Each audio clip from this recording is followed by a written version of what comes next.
Čia kalbėjusiai prieš tai atplaukė iš Aukštupio, mes atplaukėme Žemupio.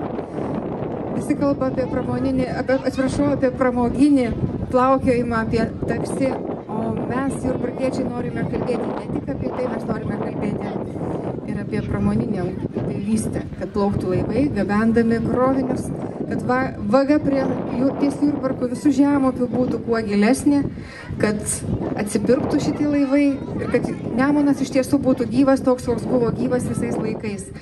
Ir Jurbarkas taip pat, kaip ir visos pakrantės savivaldybės, visą savo istoriją buvo betarpiškai tiesiogiai susijęs su upėvyste.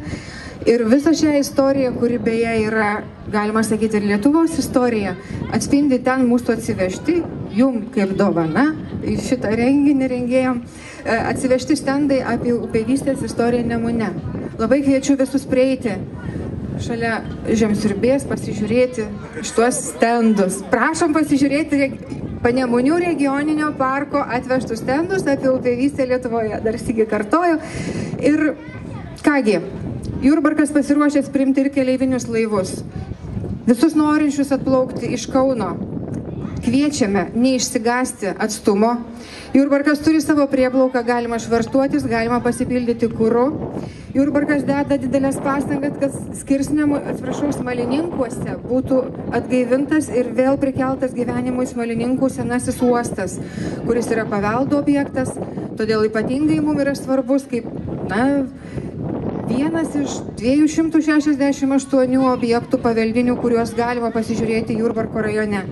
Ir dar vieną dovaną mes jums atvežėm, irgi netokiai rankas paduodama, bet būtent nuo Jurbarko krašto piliakalnių, tai yra Veliuonos piliakalnių. Veliuona, kaip žinot, Nemuno istorijoje taip pat labai reikšmingas miestas, tai ta vieta, kur laivai persikraudavo iš jūrinių į plokščiadugnius ar kokius ten, kurie, atsiprašau, galėtų kilti toliau, kažkokius kitokius.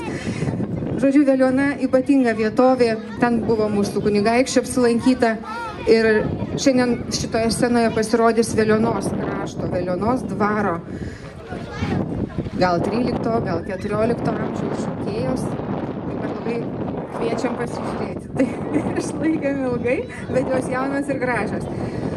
O šalia mane stovi Jurbarko verslo ir turizmo centro direktorė ir ji trumpai pasakys apie kokie maršrutai mūsų krašte, ką pas mus galima pamatyti.